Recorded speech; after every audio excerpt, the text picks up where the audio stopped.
Salve Maria, caríssimos irmãos, caríssimos amigos, é com muita alegria que estamos uma vez mais reunidos para podermos meditar no Evangelho Dominical, neste que é o glorioso domingo da Páscoa do Senhor.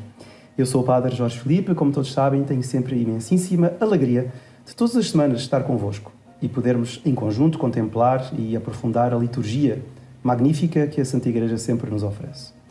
Bom, hoje temos então o domingo maior de todas as semanas, o domingo mais importante, o domingo sem o qual todos os outros domingos perderiam totalmente o seu sentido. Hoje temos o domingo da passagem, o domingo da Páscoa, da morte à vida. Jesus, nosso Senhor, que morreu, ressuscitou. E por causa disso, todo o resto tem sentido. O nascimento de Jesus em Belém tem sentido. O nosso próprio louvor ao domingo, a nossa ida à missa, tudo isso tem sentido.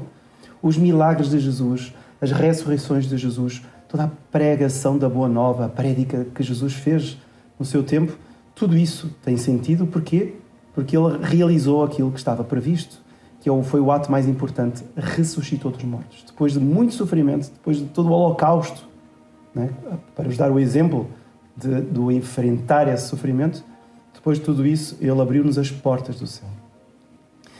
Nós sabemos porque é que foi necessário esse oferecimento. Não é? Nós sabemos que os nossos primeiros pais tinham pecado e através desse pecado, chamado pecado original, não é que ele foi cometer o seu pecado de uma forma assim única, como mais ninguém tinha cometido. É que foi o primeiro pecado. É o pecado de origem, um pecado de desobediência. E esse pecado fez com que as portas do céu estivessem fechadas. E assim todos os homens bons, justos, santos, todos eles, Abraão, David, Moisés, enfim, os profetas, nenhum deles estava apto para ir para o céu. Todos eles tinham sido conspurcados, todos nós fomos e continuamos, com a mancha do pecado original. Não é? Mas aquela mancha dada, sobretudo através desses primeiros pais, é que fechou os céus para sempre. E era necessário que viesse um Redentor, viesse o próprio Deus, através do seu consentimento e de uma forma totalmente despretensiosa, totalmente generosa, Ele se oferecesse a si mesmo e com isso como que arrombasse as portas que fechavam o céu para toda a humanidade. Evidentemente para a humanidade dos justos, ou seja, para aqueles que procuram ser retos, ainda que às vezes não conheçam o Evangelho, mas procuram ser retos à sua consciência, fazendo aquilo que sabem que deve ser feito e recusando aquilo que sabem que não deve ser feito. Não é? Todos esses têm as portas do céu abertas, na medida em que são fiéis ao Evangelho, fiéis àquilo que a consciência reta lhes indica. Bom, então, nós temos que ver como este domingo nos dá toda uma razão de ser para as nossas vidas. E eu hoje queria então tratar do tema, propriamente o tema da ressurreição, porque afinal de contas é um dogma de fé, é um dos pilares da nossa fé.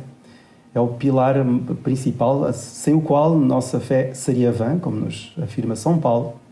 Nós então vamos ver um pouco como é que esta fé foi desvendada paulatinamente aos apóstolos e a Santa Maria Madalena, porque eles próprios não compreenderam, logo a priori, assim à primeira, não compreenderam o que tinha acontecido. Então, o Evangelho de hoje, que tem inclusivamente uma sequência, todas as grandes festas da Igreja têm habitualmente uma sequência, é lida antes do Evangelho e dá assim uma espécie de timão para nós sabermos conduzir bem todos os nossos pensamentos acerca dessa realidade e dos mistérios da fé. Hoje a sequência chama-se Victimae Paschale Laudes, ou seja, que à vítima pascal, ou seja, Jesus, ofereçam aos cristãos sacrifícios de louvor. Então, nós devemos agradecer a Deus para todo o sempre, e é isso, a ação de graças no céu será este agradecimento, porque Jesus, nosso Senhor, depois de ter passado pela semana chamada Santa, a semana maior, a semana em que Ele é traído, em que tem altos e baixos, a traição é uma espécie de um buraco negro, um próprio discípulo que o trai, mas ao mesmo tempo Ele deixa este testamento magno que é o seu próprio corpo, sangue, alma e divindade, através da Sagrada Eucaristia.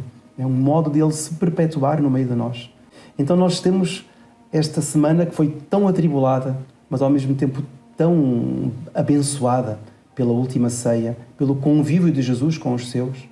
Entretanto, chega Sexta-feira Santa, ele Quinta-feira Santa é preso, Sexta-feira Santa é torturado, é vilipendiado, coroado de espinhos, com um manto de púrpura. Ele que é o Senhor de todas as nações, o Senhor do Universo. E assim foi que Jesus entrou na morte. Entrou na morte de uma forma, como nós sabemos, ignominiosa, no meio de ladrões. Estavam. Tudo isso foi trágico. É tão trágico que é, como nós sabemos, a morte de Deus. Deus não pode morrer, mas Jesus, nosso Senhor, homem-Deus, morreu. E por isso parecia que tinha tudo acabado. O mundo, se de facto Deus tivesse morrido, o mundo deixaria de existir. Ora, Deus não morre. E imediatamente após esta morte na carne, esta morte na sua humanidade, Jesus ressuscita. Ou seja, não foi imediatamente, foi ao terceiro dia. Na madrugada do domingo, Jesus ressuscita. E é isso que vai acontecer hoje no Evangelho. Depois dessa ressurreição, os apóstolos vão então tentar ver, será que aconteceu alguma coisa? Vamos ao túmulo. E a primeira a chegar ao túmulo é precisamente Santa Maria Madalena. E de maneira que o Evangelho de hoje, no 20º capítulo de São João, diz assim, que no primeiro dia da semana, Maria Madalena foi de manhãzinha, ainda escuro, ao sepulcro, e viu a pedra retirada do sepulcro. Correu então e foi ter com Simão Pedro e com o outro discípulo que Jesus amava e disse-lhes, levaram o Senhor do sepulcro e não sabemos onde o puseram. E Pedro partiu com o outro discípulo e foram ambos ao sepulcro. Então assim começa o Evangelho de hoje.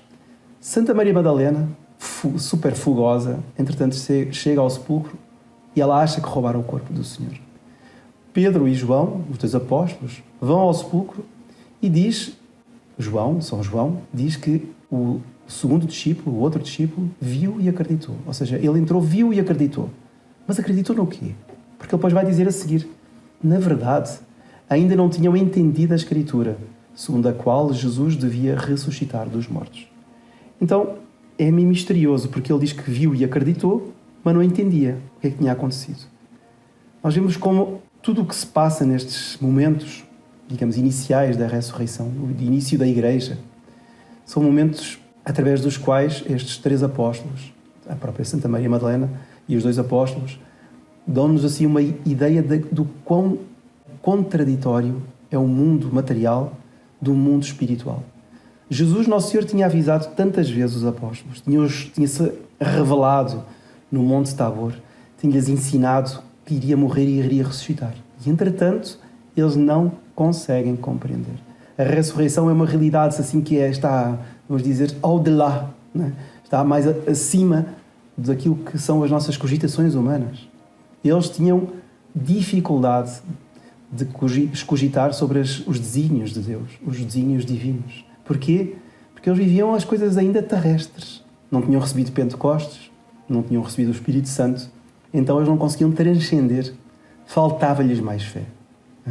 Então é muito bonito porque estes três apóstolos, pilares da Igreja, Santa Maria Madalena, São João, São Pedro, o primeiro Papa, portanto, não entendiam o que é que estava a acontecer. Eles acreditavam. Eles sabiam que Jesus não lhes poderia ter mentido. Entretanto, eles não conseguiam perceber, mas o que é isto? Onde é que está o corpo? Onde é que ele está? Não é? Então eu hoje gostaria de colocar esta questão aqui convosco, caríssimos irmãos, porque de facto esta realidade da ressurreição é um dos fundamentos da nossa fé. Um dogma de fé, um pilar. E nós não podemos confundir isto com outras realidades que hoje em dia são muitas vezes propagadas pela mídia, pelos jornais, pelas revistas. A história da reencarnação, ou então de que tudo acaba, nós temos de viver esta vida. Não. A ressurreição é um dogma de fé. Nós sabemos que ela era negada, a ressurreição, pelos saduceus, que era um grupo do tempo de Nosso Senhor, que negava a existência da alma, a ressurreição, os anjos, etc. Ao longo da história foi negada também pelos maniqueus, né? Que era uma heresia que sobretudo se manifestou nos séculos XII e XIII. E hoje em dia nós temos também esses protestantes muito liberais, que também não acreditam na ressurreição, e os racionalistas. E oxalá não haja ninguém que nos esteja aqui a ouvir que também negue a ressurreição. Ou seja, todos nós devemos acreditar. Porquê? Vamos ver só uma coisa, para que nos mentalizemos de que de facto a ressurreição é real. Se um grande número de defuntos, como por exemplo Lázaro, o amigo de Jesus, Nosso Senhor, o filho da viúva de Naim, foram chamados à vida por Nosso Senhor, ou seja, já estavam mortos. E depois, ao longo da história dos santos, houve santos que ressuscitaram também inúmeros mortos. Como é que nós podemos dizer, não, mas é impossível que Deus possa ressuscitar dos mortos? É impossível. Se Jesus ressuscitou Lázaro, estava morto há 4 dias. Alguém pode dizer, mas quem sabe ele não estava morto, mas diz que cheirava mal. Há 4 dias. Não era nenhuma doença. Ou seja, se isso aconteceu, como é que nós podemos diminuir os méritos dessa ressurreição de Cristo? Tanto mais que é uma verdade revelada pela Igreja. O quarto do Concílio de Latrão, que precisamente combateu as heresias dos maniqueus, dos albigenses, no século XIII, afirma que todos ressuscitarão com o corpo que tiveram nesta terra para receberem aquilo que mereceram, segundo as suas obras, boas ou más. É um dogma de fé. É um dogma que nos mostra como, depois desta vida, nós iremos ter uma outra vida. Nós iremos ter depois uma glória que é conforme os méritos ou deméritos que nós tivemos nesta vida. E por isso é que São Paulo afirma que importa, diz ele aos Coríntios, importa que este corpo que nós temos, corruptível, seja revestido de incorruptibilidade. Ou seja, que este corpo mortal seja revestido de imortalidade. Então, nós, ao morrermos, é verdade, o nosso corpo, como o de Jesus, Nosso Senhor, vai ser colocado num sepulcro, vai ser enterrado. Mas este mesmo corpo irá ressuscitar, irá unir-se novamente à alma. Por isso é que São Paulo diz, este corpo corruptível, não é um outro corpo, é este, é o meu corpo, irá juntar-se à alma e vai ser revestido de imortalidade. Assim como Jesus, que como primícias ressuscitou, como primícias da humanidade, foi revestido desta imortalidade. Porquê? Porque ele era o homem-Deus. Ou seja, a morte é impossível para Deus, mas ele quis morrer para passar por estes padecimentos nossos e abrir-nos, com todo o seu amor, abrir-nos as portas do céu. Ao mesmo tempo, nós podemos ver, caríssimos irmãos, também no livro de Jó, escrito tantos e tantos séculos antes da vinda de Nosso Senhor à Terra, nós vemos como Jó, que era um homem reto, um homem como que tinha uma espécie de connaturalidade com o próprio Deus, sem conhecer a revelação. Ele, entretanto, conhecendo o amor de Deus para consigo, sendo fiel a esse amor, ele diz que, revestido da minha pele, na minha própria carne, eu verei o meu Deus. Nós devemos recordar que Jó estava totalmente chagado, estava totalmente doente, estava totalmente suporoso, estava, enfim, um leproso. E então, o fato de ele afirmar isto, que a carne dele vai ser renovada, vai ser restaurada, e ele vai dizer assim, eu mesmo o verei, ou seja, verei a Deus, os meus olhos o hão de contemplar e não os de outro. Então nós vemos como esta fé de Jó, que aparece no livro de Jó, é a fé que nós acreditamos, é algo que nos ensina a Escritura, tanto o Antigo como o Novo Testamento, é algo que nos ensina a tradição da Igreja.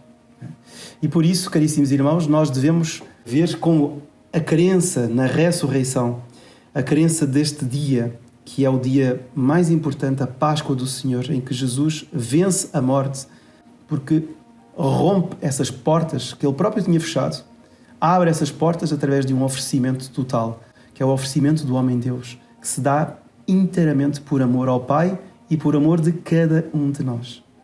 E por isso nós devemos então pedir o quê? Nós devemos de pedir a Deus que nos renova a nossa fé. Assim como os apóstolos, assim como Santa Maria Madalena, estavam numa fase intermediária. Eles acreditavam em alguma coisa, mas não sabiam bem naquilo que acreditavam. Eles sabiam que Jesus, ele deve ter ressuscitado, sim, mas, como diz São João, não entendiam o que era isso. Então vamos pedir nós, cada um de nós que nos está aqui a ouvir, para que possa viver as realidades celestes já a partir deste domingo, a partir do dia de hoje, a partir da Páscoa, possa viver as realidades celestes, ou seja, possa acreditar que, tendo os infernos tomado conta do mundo, como aconteceu na Semana Santa, sobretudo a Sexta-feira Santa, com a traição de Judas na quinta-feira e depois todo o holocausto de Jesus, Nosso Senhor, parecia que os infernos tinham vencido. E hoje nós, vendo o mundo como está, parece que os infernos a vencer, nós temos de crer, ainda que não entendamos, crer que Jesus venceu. Jesus venceu os infernos, Jesus venceu a morte, Jesus venceu o pecado. E Jesus irá vencer também nos dias que correm, não só os pecados que estão em mim, através de uma boa confissão, através de um bom exame de consciência, através de uma mudança de vida, mas irá vencer também todos os pecados que se dão no mundo, todos os crimes, todas as coisas hediondas, todos os sacrilégios, enfim, todas as coisas infernais que os demónios e os infernos tentam conquistar para fazer frente ao grande e divino Deus.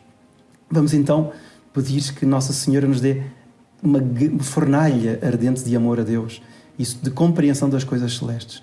E isto não é algo que se ganha assim no momento do batismo, isto é algo que deve ser pedido e conquistado a cada momento. E é isso que hoje, neste dia tão grande, dia da Páscoa, vamos pedir a Nossa Senhora, que ela nos faça crer como ela creu, como ela acreditou na ressurreição e em todas as consequências que a ressurreição nos trouxe. Ou seja, a salvação eterna e a vida com Deus. É isso que eu desejo para todos vós, que a bênção de Deus Todo-Poderoso, Pai, Filho e Espírito Santo, desça sobre cada um de vós e permaneça para sempre. Amém. Uma Santa Páscoa, louvado seja Nosso Senhor Jesus Cristo.